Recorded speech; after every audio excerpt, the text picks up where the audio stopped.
পাঠ করছি মৌসুমী চক্রবর্তীর লেখা গল্প লজ্জা। একটা বাচ্চার শেখার বয়স মাত্র 6 বছর অবধি। এখন আমায় আর শেখাতে এসো না।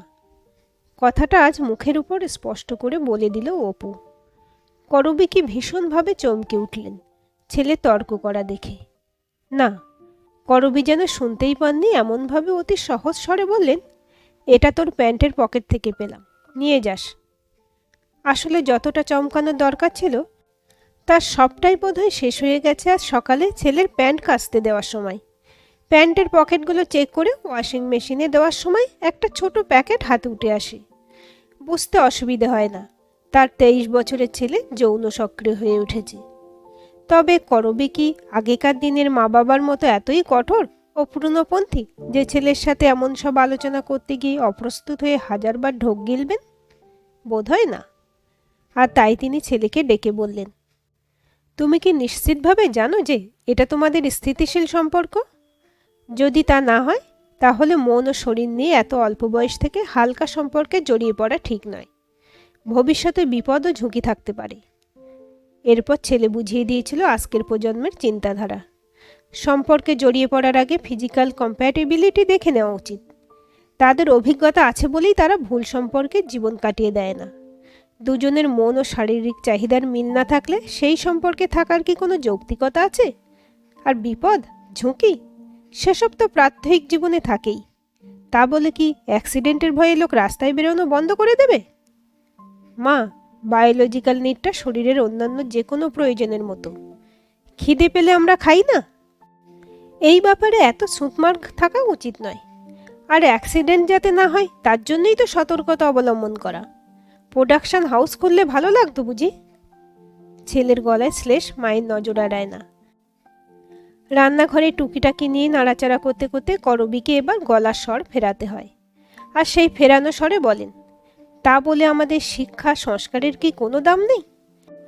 কতবার বদল করে তোমরা চূড়ান্ত নির্বাচন করবে? তোমাদের নির্বাচনও ভুলভ্রান্তি থাকবে না তো? মাকে মাঝপথে চুপ করিয়ে দেয় আজকের প্রজন্ম। জীবনটা যখন আমাদের, তখন আমাদেরকেই বুঝে নিতে দাও না। ঠেকে শেখা বলেও তো একটা শিক্ষার ধরন আছে নাকি? আচ্ছা, ভেবে দেখো তো, তোমাদের মা বাবার নাক গলানো বিয়েতে তোমরা নিজেরা কতটা সুখী? হ্যাঁ, এক সময় ছেলে মেয়েদের যুক্তির সামনে পড়ে চুপ করে যেতে হয় বই কি, নইলে আপন প্রেস্টিজটা যায় কোথায়? করবীও চুপ করেন এবং চিন্তামগ্ন হন। সত্যিই কি এই প্রজন্মকে তাঁরা বুঝতে চিনতে ভুল করছেন? করবীর বাবা মা যা করে এসেছেন তা সবটাই ভুল ছিল? তার নিজের চিন্তা ভাবনা, বিচার বিবেচনা সবই কি বিপথে যাচ্ছে? ইচ্ছে হয় কারোর সাথে আলোচনা করার, কিন্তু নানা মুনির নানা মত, সেখানেও শুধুই দিগ্ভ্রান্ত হওয়ার উপকরণ। কারণ ইন্টারনেট শেখায় উদার হতে, আর আধ্যাত্মিক গুরু শেখায় সংস্কার ধরে ঝুলে থাকতে। বন্ধু আত্মীয় পরিজনদের কাছে মন খুলে কথা বলতে বড় লজ্জা, বড্ড ভয়। সেখানে অপরের ব্যক্তিগত দুঃখের কথা লোকে উপভোগ করে দাঁড়িয়ে দাঁড়িয়ে, ভবিষ্যতের রটনার আনন্দ নেওয়ার প্রয়োজনে। বদলে বেঁকিয়ে চুরিয়ে নিজেদের সন্তানের গুণাবলী প্রকাশ করে নগ্ন উল্লাসে মেতে। একবার নিজের বন্ধুদের সামনে আলোচনা করতে গিয়ে খুব ঠক্কর খেয়েছেন।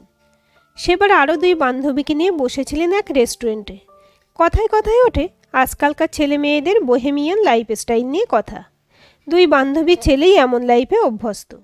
স্বভাবতই তাদের মতবাদ আসে, শোনো, আজকালকার প্রজন্ম ভীষণ স্মার্ট। ওরা না দেখে না বুঝে শুনে বিয়ের পিঁড়িতেই বসবে না। আর সত্যিই তো, ফিজিক্যালি কম্প্যাটেবল হলে ওরা ঠিকই মানিয়ে নেবে, দেখে নিও। করবী দুর্বলভাবে বলতে গিয়েছিল, সেটা বুঝতে কতগুলো পরীক্ষা নিরীক্ষা করবে, এতে ছেলে মেয়েদের মন ভাঙে না? আপত্তি ওঠে, এভাবে দেখলে তো চলবে না। কোনো প্রোডাক্ট কিনতে গেলে আমরা দোকানে দোকানে ঘুরে বাছাই করে কিনি না? করবী বোঝে সন্তান এখন হলো দোকানের প্রোডাক্ট। সে শুধু বুঝতে পারে না তার একটা কন্যা সন্তান আছে বলেই কি এত স্পর্শকাতর। সব মেয়ের মায়েরাই কি তার মতো? করবী যদি ভুলে থাকতে পারত তার মর্যাদার অহংকার, তাহলে কত সহজেই না হয়ে যেত তার জীবন। কিন্তু করবী ভেবে কুল পায় না, এটুকু ছেড়ে সে যাবে কোথায়? থাকার মধ্যে আছে তো এইটুকুই অহংকার। কিন্তু ছেড়ে দেওয়া তো অত সহজ নয়। এই যেমন মেয়ে অলকা যবে থেকে স্কুলের শেষ ধাপে পৌঁছেছে তবে থেকেই করবী ভয়ে তটস্থ থেকেছেন। মেয়েকে স্কুলে টিউশনে দেওয়া নেওয়া, গান শেখানোর সময় গানের মাস্টারের সামনে ঠায় বসে থাকা, সব কিছুই করে এসেছেন নিয়ম মেনে। কিন্তু তবুও যখন পড়াশোনার জন্য মেয়ের হাতে মোবাইল তুলে দিতে হলো, তখন হাতটা কি তার একটু কেঁপে ওঠেনি? তাও যতটা পেরেছেন মেয়ের পড়াশোনায় উঁকিঝুঁকি মারার চেষ্টা করেছেন। তারপরেও কি শেষ রক্ষা হলো? মেয়ের মোবাইলটা খাটের উপর পড়েছিল। কী কারণে মেয়ে ছিল তখন রান্নাঘরে। চমকে উঠেছিলেন করবী মেয়ের মোবাইল স্ক্রিনে একটা সেলফি দেখে। পরনে সরু ফিতে দেওয়া জামা, সামনের দিকে এমনভাবে ঝুঁকে যে বুকের কাছে অনেকটাই উন্মুক্ত। মুখটাকে অদ্ভুত ছুঁচোর মতো করে অদ্ভুত দৃষ্টিতে তাকিয়ে তারই আত্মজা। বুঝেও না বোঝার ভান করেছিলেন সেদিন, কারণ এমন ব্যাকডেটেড শাড়ি পরা মা এ যুগে একেবারেই অচল। কিন্তু ওই মায়ের স্বভাব, সাবধান হয়েছেন আরও বেশি। চোখে চোখে রাখার চেষ্টা করেছেন নিয়ম মেনে, কারণ এরকম ছবি যদি ভুলবশত কোনো বদমতলবী ছেলের হাতে পড়ে। সংসারের বিধিনিষেধের পরোয়া করে না অপু অলকা। তাদের নীতি হলো যা ইচ্ছে করবে, কিন্তু কৈফিয়ত দেবে না। প্রশ্ন করতে এলে মুখ ঝামটে উত্তর দিয়ে এক দাপটে সবাইকে চুপ করিয়ে দেবে, যাতে দুবার জেরা করতে না পারে। তবে এমন সংসারে স্বামী অসিত কি একেবারেই দর্শক সারিতে? কিছুটা হ্যাঁ, আবার কিছুটা না। যেমন তিনি অফিসের কাজে দিনে 13 থেকে 14 ঘন্টা এমনই ব্যস্ত থাকেন যে কথা কানে গেলেও মাথা অবধি পৌঁছতে পরের দিন অফিস যাওয়ার সময় হয়ে যায়। তবে কি সত্যিই তিনি সংসার বিমুখ, কর্তব্য পালনে অক্ষম? তাই যদি হবে, তাহলে করবী চিন্তিত মুখের দিকে তাকিয়ে কেন সেদিন বলে উঠলেন, অলকা এখনো বাড়ি ফেরেনি? না, আজ টিচার বেশিক্ষণ ক্লাস নেবেন বলেছেন। তুমি ক্লাসে ছাড়তে গিয়েছিলে? হ্যাঁ, দুপুর নাগাদ ছেড়ে এলাম তো। আজ একাই বাড়ি ফিরবে। করবী কি এজন্যই উদ্বিগ্ন মুখে ঘুরছিলেন? বোধহয় না, কারণ তার একটু পরে শোয়ার ঘর থেকে ট্রলি ব্যাগ টেনে বাবার সামনে এসে হাজির হয়েছিল অপু। ছেলেকে প্রশ্ন করতে হয়নি, তার আগেই বলে উঠেছিল, বাবা আমি গোয়া যাচ্ছি বন্ধুদের সঙ্গে, আমাকে 1010 টাকা দাও তো। এই প্রথম অবাক হয়েছিলেন অসিত। তার মানে?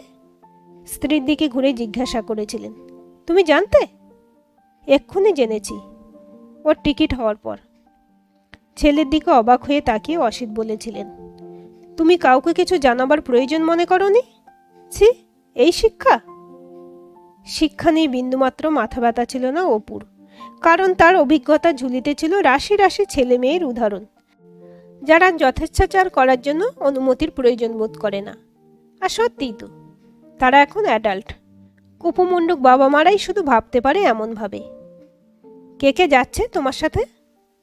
অসিতের এই প্রশ্নে ভীষণ বিরক্ত হয়ে তাড়া দিতে দিতে অপু উত্তর দিয়েছিল, রোহিত, সনদ, নবনীতা। তবে কি করবে জেনে? এত কিছু বলতে আমার ভালো লাগে না। তোমার বন্ধুদের কন্ট্যাক্ট নাম্বারগুলো দিয়ে যাও। না, কেন? ছেলের উদ্ধত ভঙ্গি দেখে থমকে যান অসিত। মৃতভাষী লোকটি অনেক কষ্টে বলে ওঠেন, বিপদে আপদে প্রয়োজন হয় অপু। এত কথা শোনার ও বোঝার প্রয়োজন বা ইচ্ছে কোনোটাই ছিল না অপুর। ওখানে পৌঁছে না হয় দিয়ে দেওয়ার চেষ্টা করব, বাক্যটা কোনো ক্রমে বলে এগিয়ে যায় সিঁড়ির দিকে। আর ঠিক এমন সময়ই মোবাইলটা বেজে উঠেছিল অপুর। অপর প্রান্ত থেকে মেয়েলি গলায় জলদি এয়ারপোর্টে পৌঁছানোর জন্য তাড়া দেওয়ার গলা তখন কি কেউ শুনতে পায়নি? তবে সেদিন বোধহয় অভিজ্ঞতায় আরও বাকি ছিল। সত্যিই তো, পুরাতনপন্থী বাবা মাদের নিয়ে বড় জ্বালা। এরা দেখেও শেখেন না, বা শিখলেও যথাযথ প্রয়োগ করতে পারেন না। আর সেই জন্যই বোধহয় অপু বেরিয়ে যেতেই মাথার যন্ত্রণায় করবীর মাথা ছিঁড়ে যেতে লাগলো। আর আজকেই হঠাৎ করে তার কর্তব্যপরায়ণ স্বামী মাথায় হাওয়া লাগানোর জন্য করবীকে ঘরের বাইরে ঘুরতে নিয়ে গেলেন। বাইরে ঠান্ডা হাওয়ায় ব্যথাটা ছেড়ে এসেছিল। হঠাৎ পাড়া সিনেমা হলটার সামনে এক ঝলক রিনরিনে উচ্ছল হাসির আওয়াজ, বড় চেনা চেনা গলার স্বর। ম্যাটিনি শো শেষে একটি ছেলের হাত ধরে সিনেমা হল থেকে বেরিয়ে আসছে অলকা। তুমি যে বলেছিলে মেয়ে টিউশন ক্লাসে? ভগবান বোধহয় অলক্ষে আজ হেসেছিলেন।